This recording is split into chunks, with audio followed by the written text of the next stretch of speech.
Well. Look what I'm reading in the paper. Who would have thought? Extraordinary, the story. Page 6. It's probably something you should take a bit of a look at, Jodes, to be honest. Okay. Look, we've had our issues, and by issues I mean issue, and that is you stealing food off my plate continuously. And I used a giant example at Gluttony a few days ago where we both ordered food at the same time, and mine came out just a little bit quicker than yours. You thought, I'll just have a little nibble of yours, and just tell me that soap before mine comes out because I'm a little bit hungry. Yum, yum, yum, yum. Really grinds my gears. And I really stand accused of putting my whole head in your plate, which I completely and utterly reject and resent that accusation. At one stage, I think you took a bite out of the plate, which was just too far. So just have a little nibble of your food and also the plate. And I think you ate my shoe too. I was like, for God's sake, I need all this sort of stuff. Page 6 of the Advertiser today. Yes. I'm just going to read the first line of this article. Go on. A woman attempted to mow down her partner with her car after he made the mistake of asking for one of her chips from a chicken pack. See, it happens. And that's what it leads to. Channel 9 got this bloke as well. For a chip out of a half chicken and chips salad pack she had. I thought she was finished. Yeah, I shouldn't have asked for the chips. It goes both ways. Mate. We certainly don't condone this behaviour of attempting to mow down your partner in your car. Of course not. However, if ever there was a motive... Exactly right. That's it. It was a matter of time before something like this was going to happen. So, 13/2014, is it about time we really genuinely take a stand? Because chips in particular, one chip leads to two chip, leads to three chips, and all of a sudden your half chip's gone. Yeah. And all of a sudden you're getting mowed down a car. They're a valuable commodity, the chip, aren't they? Are you learning a lesson here? I am. I just feel like your reaction is extreme. I felt like your reaction was extreme to me stealing your food. I'm not about to mow you down in the car, I promise. Are you sure? Are you sure? Because I'll be watching my back when I walk through the car park after the show. Don't steal my chips! We're feeling the love. When I say we, I mean you. A lot of love coming through. It's good to see, though, Jodie. Yeah, thank you. I get a lot of stories away from the mic saying, I've tuned in, I've been waiting for Jodie to make her comeback. It's nice. It's a really, really solid theme, so congratulations to you. Is it starting to grate on you? Not at all. I actually really enjoy it. I'm going to be perfectly honest with you. Yeah. Saying that, let's bring you back down. Jodie and Hayesy's Mean Tweets. It's time to do a little thing we like to call Mean Tweets. Not the first time this has been done before, but it's a good opportunity to really feel some feedback. I see what's happening here. I've had some nice feedback on the phones this morning, but because it's been about me, you've gone, we should just do an edition of Mean Tweets just for the hell of it. Yeah. Do you know what, though, as well? Even the mean tweets. So you cop the nice stuff, which you deserve. I cop the brunt of the mean tweets. Oh, do you? Which is completely fine. Because I read them and laugh whilst I cry. Okay. All right. What do we got? Let's hear them. Strippers and shirtless Hayesy. What won't these two do for ratings? Nothing's off me. Don't know what's worse. Ben, Liam and Belle leaving, or Ben, Liam and Belle being replaced by these two. That's a good call. Congrats. I'm an insomniac, but somehow you two still manage to bore me to sleep every day. At least you're listening. Still trying to work out who this Hayesy bloke is. Me too. Well, there's 2 hours I'll never get back. I would rather in my hands and clap than listen to these two any longer. Oh, my God. Is this a mum and son show? Everybody hurts Okay. sometimes. It's good, solid feedback. That was okay. That was okay to that last one. Idiot wrote that. I'm not sure. People, they need a voice. Twitter's a good outlet. That person is an absolute moron. And do you know why? Because I don't have boys. I can only have girls. Yeah, So the exactly. joke's on you. Joke's on you, champ. All right. Everyone, clap along with us. Go to your toilet in your hands and clap along. Jodie and Hayesy. It is International Women's Day, and we are very, very lucky to have 3 beautiful, strong, powerful women in this team. That's really kind. Because my last instruction to you, as Taylor Swift was singing about being an anti-hero, was don't be a jerk in this break. Because there's a lot of pressure on us to deliver. All yes. right. So what we want to do is we're going to try and do something just a little bit different. Actually, it was set last year, but it's a really, really powerful message.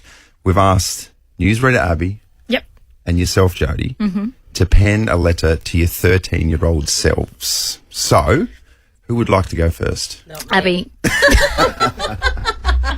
I'm shaking. Oh, you'll be okay. You'll be okay. You go first. Dive in. Okay. It's a safe space. It's a safe space. You're for fine. The whole of Adelaide. Take a breath. Anyway, okay. You're all good. To dear 13-year-old Abby, strap yourself in, little miss. It's going to be a hell of a bumpy ride. Trust me when I say you need to wear more sun cream. Also, stop saying 30 years old. It's actually really nice. You're a bit of a late bloomer, but I promise when you do finally find the things that make you feel alive, you'll thrive. In a few years' time, you'll meet a boy who'll be the first person in the world you love more than just a friend. Great, I'm crying already. He'll make you cry with laughter. He'll be fun and silly and make you think about the world in a different way.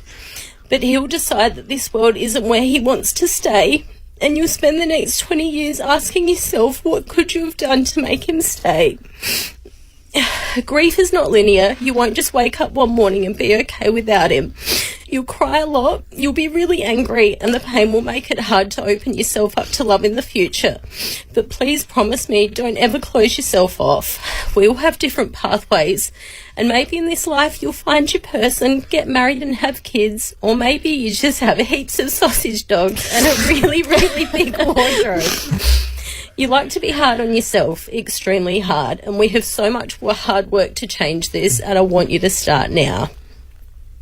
Your worth is not defined by the number on the scale or the size of your clothes. While we're at it, fat is not an insult.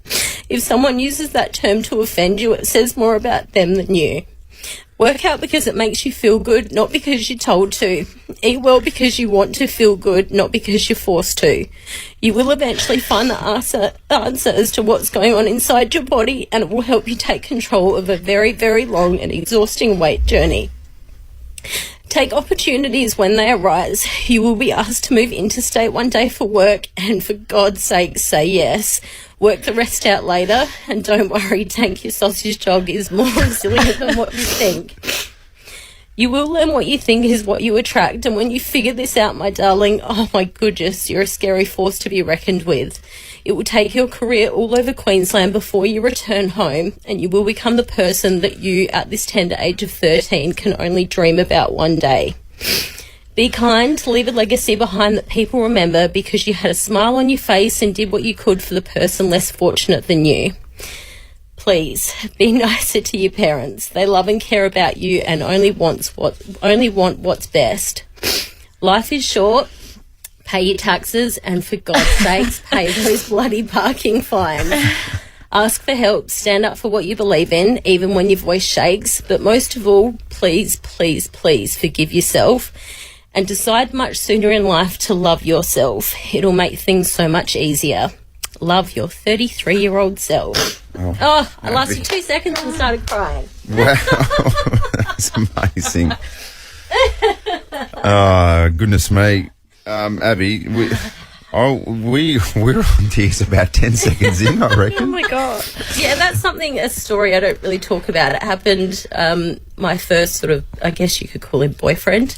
He decided to take his life, and it's something that you just, it happened 16 years ago, and you think that you're over it, and you think that, it happened so long ago and I'm fine. But I've recently gone back to therapy and realised that, it's just something that you'll never actually completely deal with. Yeah. So anyone out there listening, and I'm a huge advocate for mental health in general, but yeah, if you're struggling, please call Lifeline. It's 13 11 14, I think it is. But call and get some help because, the people that are left behind, it's really, really tough. So, yeah.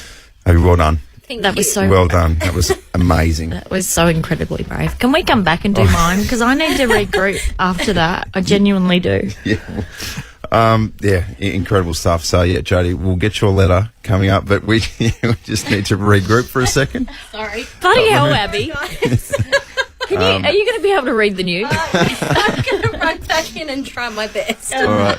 Jodie's letter to her 13-year-old self coming up. It's Jodie and Hayesy. Good morning. It is International Women's Day, and newsreader Abby was in here just before, and she delivered her letter to her 13-year-old self. And was incredibly vulnerable, and I'm so proud of her. That was amazing, and I can't stop crying. How are you feeling, Abby? I feel actually like a weight has been lifted off my shoulders, to be honest. Got through the news, so that was good. Yeah. Just got 24 minutes to go, and now I've got to get through mine, so I need your support, please. That's why I'm in here. Okay. All right. Fire up for this show. You've been sort of pacing around the studio You for a just while. said to me, why are you crying? I was joking. Yeah. I'm trying to lighten the mood. Oh, okay. Here we go. All right, it's going to be a lot to unpack. Good luck. All right. We're doing it now? Mm-hmm. Are we doing it right now? I thought we were playing a song. No. I thought I had a song to regroup. Okay. All right, then. Let's do it. Okay. Dear 13-year-old Jodie, where do I start? Let's start with that haircut. Your mum's going to take you to a hairdresser's in Hobart and suggest a short back and sides, keeping the curl on top. Which means no human boy will look at you for the next 12 months. Hang in there. It's going to grow back. Jodes, and this is the only time you're going to third person yourself, there are 5 things that you need to know about what's going to unfold in your life. The first, and that's number 5, stop telling yourself you aren't enough. I mean, really stop it, because you actually are. You have good intentions and a lot of empathy and a nice heart, and that's a good thing, so don't apologise for it.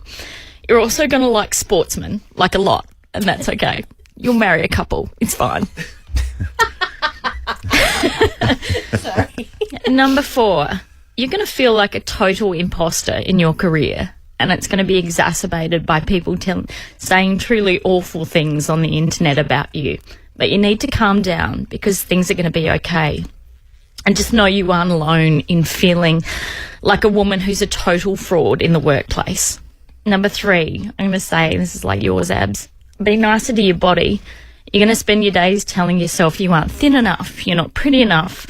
And then when you hit your 40s, you're going to look back at photos back in the day and feel like a total moron for berating yourself every single day for like 20 years. It's crazy.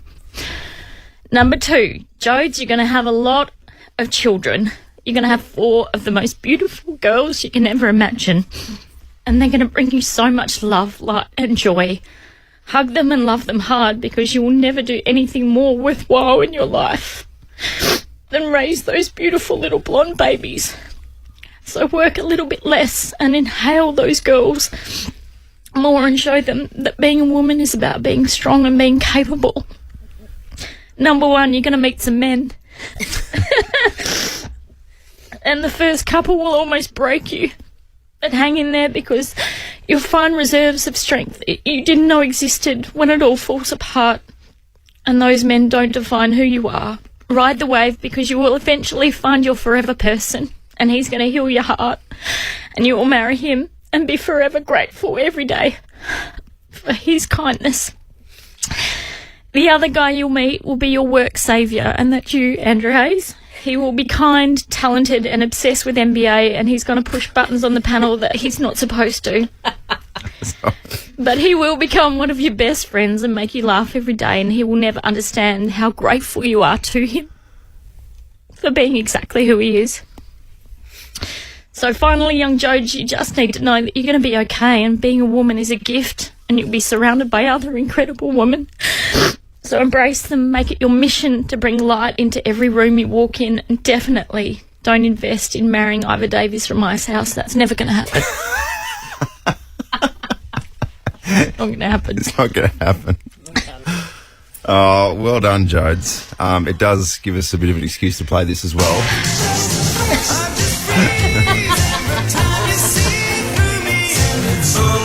A different laugh, maybe. But well done. Well done. How do you feel now? Yeah, It's kind of cathartic, isn't it?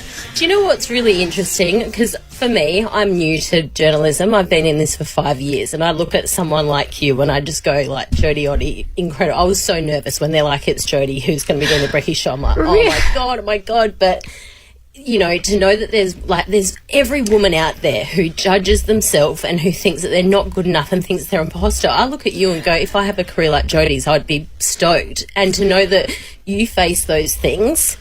And, you know, I come in every morning and I have to remind myself, like, I've got really bad resting bitch face. Everyone probably thinks I'm in a bad mood, but I'm not. And, you know, I've got to stop myself. Like, I sat in there for the first few weeks, oh, Jodie hates me. No, she hates me. Like, just stupid stuff like that, because that's what we're programmed to be like. And it's so frustrating. And I just want women to know out there, like, we're all in this together. Oh, my God. We're a team, and just we've got to stop this judging ourselves so badly. But that was amazing. Thank you. No, thank you. Thank you for being so open and honest. Absolutely beautiful. I was upset when you said that we had to do this, but it's been good. So thank you for pushing me. Producer Sean. There you go. Judge Jodie. Dear Judge Jodie, I was in the work toilet cubicle last Friday, and I just wish every Judge Jodie would start with that sentence. When a colleague in the stall next to me, whose voice I clearly recognised, struck up a conversation, I couldn't bring myself to respond because I consider the toilet to be a private place. After several attempts, my work colleague seemed to get upset, and I heard them mutter a rude name under her breath. It was so orcs, and I had to wait 5 minutes until I was sure they had gone. What should I do? Chantel from Prospect. Wow, okay. So many layers here. There's so many layers. There's a lot to digest there. Yeah. And can I just say that when it comes to what you should and shouldn't do in a toilet cubicle, we can go down a very dark path. But in most workplaces, particularly in the men's toilets, you've got a row of 3 toilets. Right. I just want to take this opportunity. If you choose to do what you need to do in the middle toilet and you're not forced to go there, you're as good as a terrorist. And that's my final ruling. Seriously, you've got to go on the sides, and sometimes, and you know who you are as well. You need to be identified. Yeah. But if you want to choose the middle toilet, then what are you doing? Do you want to touch someone while you're doing a number 2? Like, what the hell's going on? You want the attention? Sorry to derail Judge Jodie. I just had to get that off my chest. It's so fine. I will quite often. Oh God, I can't believe. Am I on the radio? You quite often do. I will quite often just wait until people leave. Yeah, to do what I need to do. Absolutely, because you don't want to make noise. Or yes. Yeah. And if there's someone there, then I will sit and wait quietly. Yeah, and what if you're making too much noise and the person's like, oh boy, what's going on there? And you're like, damn, that's me. But you don't need to chat. But also, sometimes it's really awkward when you walk in with a colleague at the same time and you both walk into the cubicle and you have no choice and you're having a conversation. What, do you stop the minute you squat onto the toilet seat? So what's going on here? I think I've got an idea. There's a newspaper tucked under your arm. What? You have to really settle in, aren't you? No, I don't know. Let's go to Abby in the newsroom. Abs, thoughts? We've shared a toilet cubicle. Good morning. I was just thinking that actually, and I thought Jodie and I shared a toilet cubicle when we first started. Well, not the cubicle, but the actual bathroom. We did. We chatted on the way in, and then did I just stop talking? Yeah, what happened? We stopped, which I was thankful for because I'm not a fan, like especially at work, no. But with my best friend, for example, like Caitlin and I will go into the cubicle together, but we're best friends, so that's fine. Yeah. Well, so what are you saying about our friendship? This is awkward now, isn't it? Well, once we become best friends, then we can go into the cubicle together too. Hang on. So just to tap into the inner sanctum of ladies, Abby and Jodie, what are you doing in the cubicle? Are you chatting? Are you applying makeup, or what's happening? Well, all sorts of things. And when you're out, Abby, correct me if I'm wrong, when you're out and you've had a few drinks and you go to the toilet and there's another strange female in there, you can become best friends in an instant. Am I right, Abs? 100%. Some of my best friends have been made in bathrooms. Yeah. Really? Yeah, I don't know what it is. It's just a safe space where you can just strike up a conversation with someone you've never met. Well, that's unbelievable. 37 years of age, and I can safely say that I've never made friends with someone instantly in a bathroom. Well, that's on you, mate. That's on me? That is on you. That's a personality thing. Yes, it is. It's different for men, though. Like, okay, what's the rules when you're at the urinal? Do you stop chatting? Do you strike up a conversation? What are the rules there? You do what you need to do. Eyes firmly fixed to the front. Yes. Thank you very much. Yeah. That's another awkward thing. Yeah, you're right. Who strikes up a conversation? And if you strike up the conversation before the flow has initially started, are you halting proceedings? Right. Because of stage fright and whatnot. There's a lot of layers to this, Judge Jodie, isn't there? So many layers. 13 24 10. Please get involved in this conversation. Might have to extend the podcast. Do you chat on the toilet? 13 24 10. We'll take your calls next, and we'll dish out a final ruling. Judge Jodie. Real serious one this morning. Chantel was in the work toilet cubicle last Friday. A colleague in the stall next to her struck up a conversation. She didn't respond, and then the colleague got annoyed and muttered under her breath a rude word. Yes. 13 24 10. Please get involved in this one.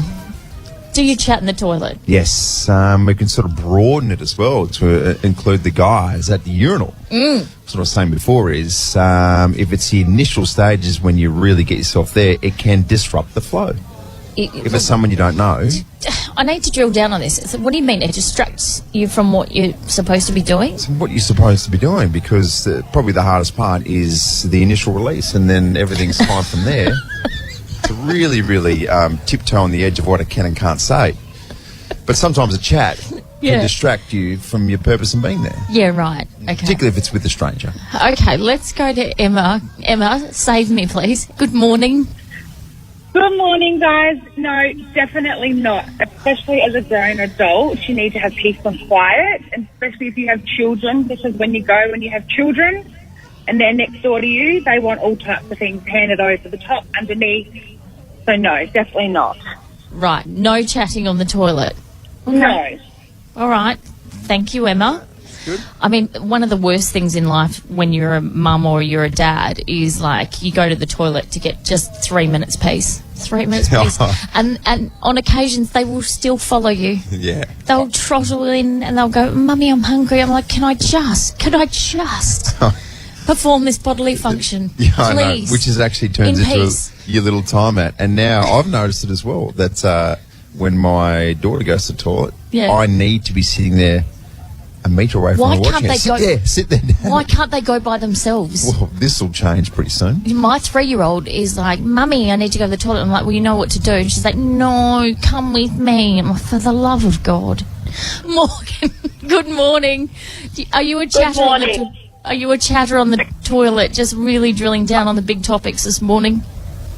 I am, actually. Are you? I love it.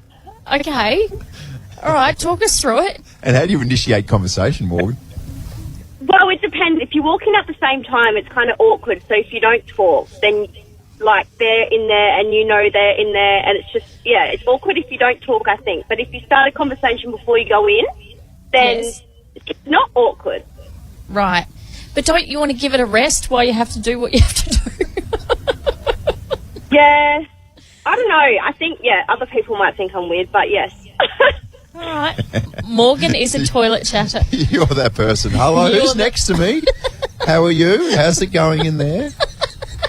My name's Morgan. My name's Morgan. What do you do for a living? I'm just trying to take some personal time. My ruling is very, very clear on this one. If you're on the toilet, if you have to, be quiet until the person leaves. Like, just don't chat. Don't chat on the toilet. Just take the time to do what you have to do, Andrew. Okay, that's fair. That is your final ruling. There we go for Judge Jodie. Thoughts on that? You can text us as well, 0400 919 919. Well, Hayesy, I think we will all agree in this room, including you, producer Zoe, who's joined us. Hi. Good morning. The dust has settled and we can finally peel back the Band-Aid and address what was the Nova Christmas Party 2022. Yeah, let's get straight into it. Zoe, that was what, months ago? Whew, you still hungover or what? No, I'm thriving. It was a big night for you, Dar, wasn't it? And you poor little thing, you hadn't eaten. There was an open bar. Don't give me that. I didn't eat. I hadn't. That's everyone's excuse. It was legit. No, but it's, you have to admit, it's more prevalent for females. If we don't eat, woo, boy. Game over. Yeah. Well, Yeah. we certainly learned a lot that particular night. And Zoe's little adventure almost got me into a giant misdemeanor as well. Don't make the worst night of Zoe's life about you. Thank you very much. What happened? So, Please do. so thanks to producer Zoe, I went to use the lavatory, and for whatever reason, it was completely blocked up. So then I've looked into the girls' lavatory, which is next door, and there's not a soul in sight, which is very, very strange, I thought, for a women's bathroom. So I thought, how many have you been in, mate? all sorts of different bathrooms in different countries. So I've jumped in there and said, I'll just have a quick tinkle before anyone gets in there, and I know there'll be none the wiser. Jumped in the cubicle. A lady comes in. Great. Oh, I can't leave now. Another lady comes in. I reckon there was about 15 girls in there at one stage, and I'm in the middle cubicle, and the girls are probably sitting there going, geez, what's going on in that middle cubicle? She's having some trouble in there. Did you put your feet up on the toilet so no one could see you? I did. I actually did, yeah.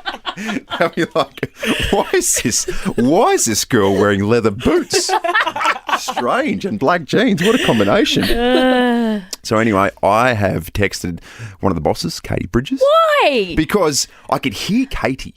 I could hear her saying, it's okay, Zoe. It's okay, Zoe. We're going to call someone and we're going to get them to come pick you up. Because our poor friend, producer Zoe, learnt a valuable lesson. Don't take on alcohol, you'll never win. So I text Katie saying, Katie, I'm in cubicle 2.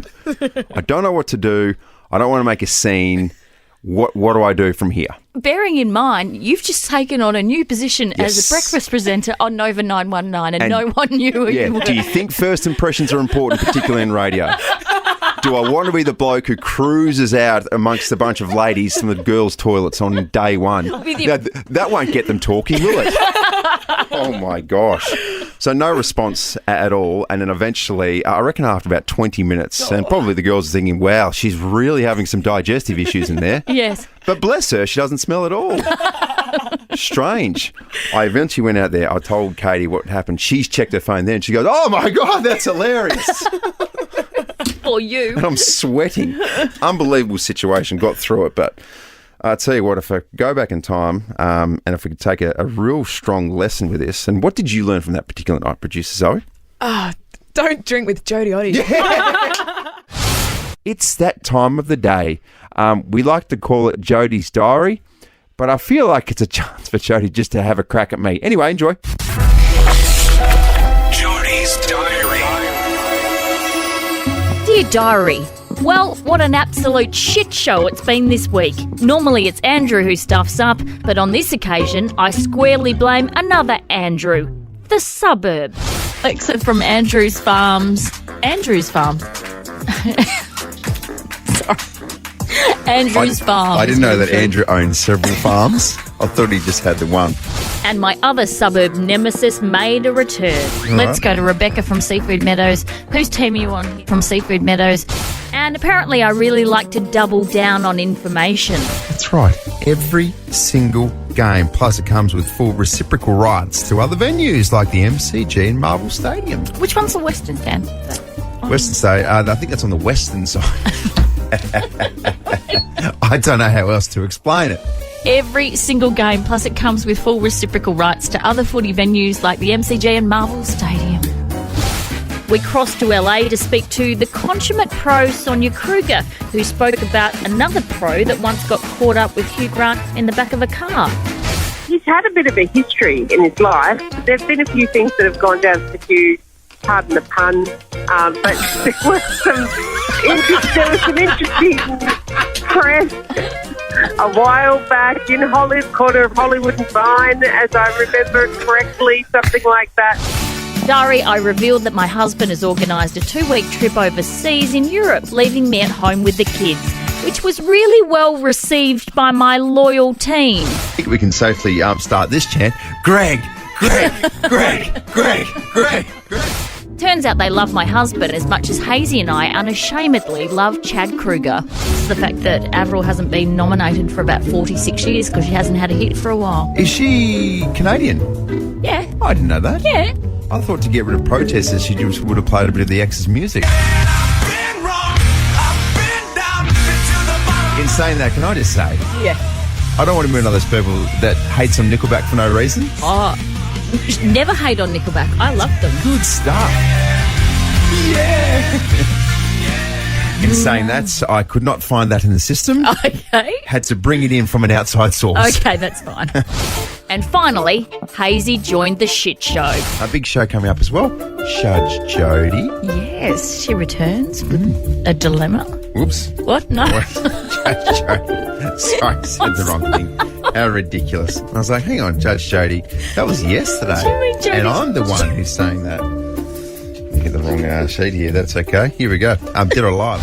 It turns out he's the ringmaster. Has Evelyn just swooped in and become the queen of maths? Yeah, she had. Something I didn't know that producer Zoe told me, she partied with Justin Bieber and they might have hooked up. Then you had some gossip of your own this morning. Do you know what my brain just said? What? Producer Zoe just hooked up with Justin Timberlake.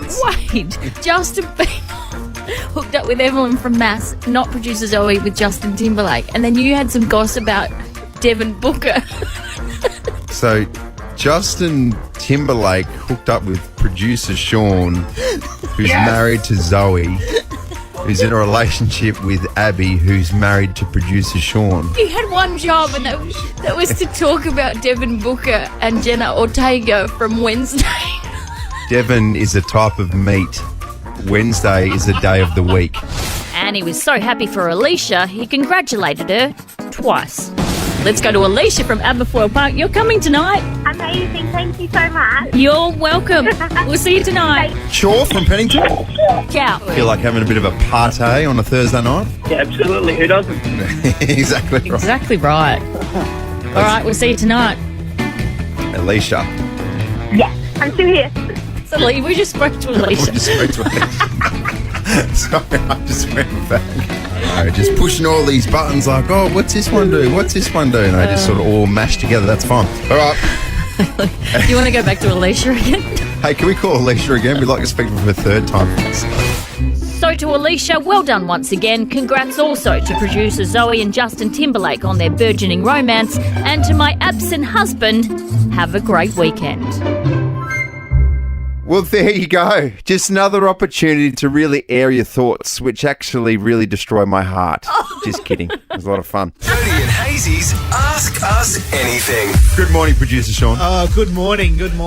We've got questions all from our female listeners today. So our first one is from Kylie from Hahndorf. Jodie, I want to let you know that you're an inspiration to all of us women out there. But like many, I would like to know who from the both of you are the most inspirational women in your lives. Aww. Okay. My mum. Easy. Yeah, 100%.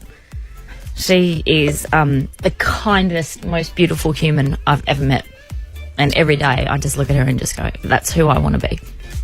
That's easy? Yep. Is that too serious again? Sorry. That's too serious.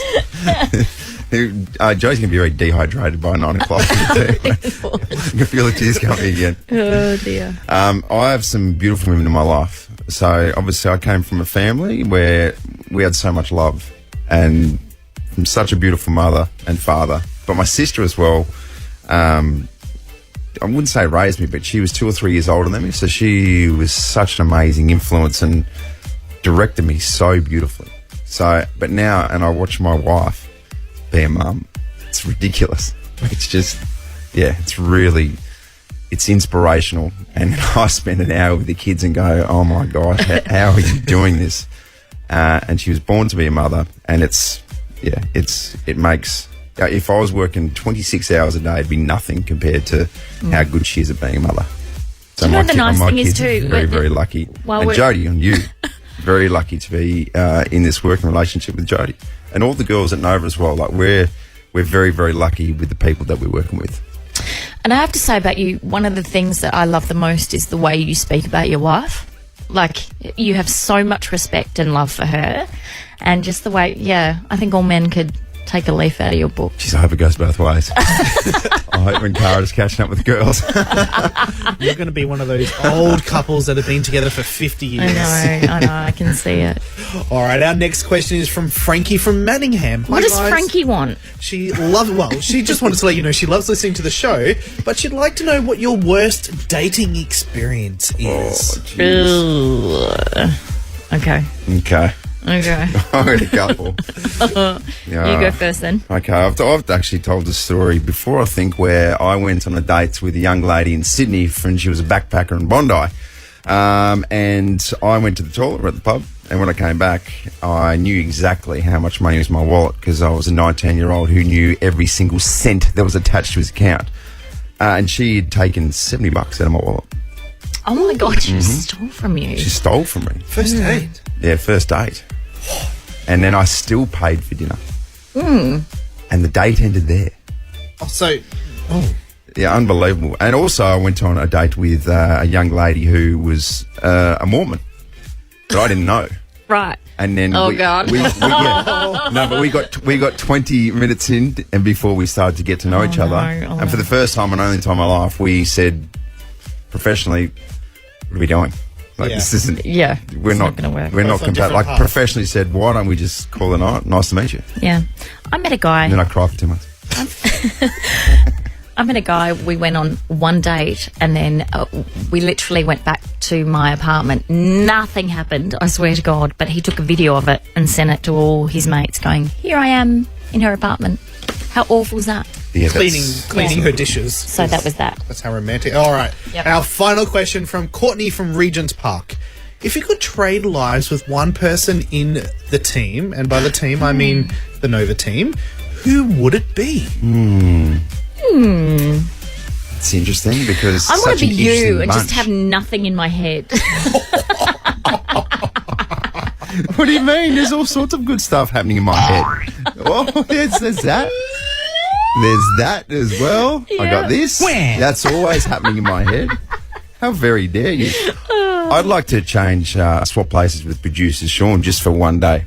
Why? Just to understand what it's like to be into really, really, really, really boring stuff. What? like tunnels? Like pumpkin judging. There is an elite squad of people who love pumpkins. You'll be one of them one day. Yes. No, thank you very much.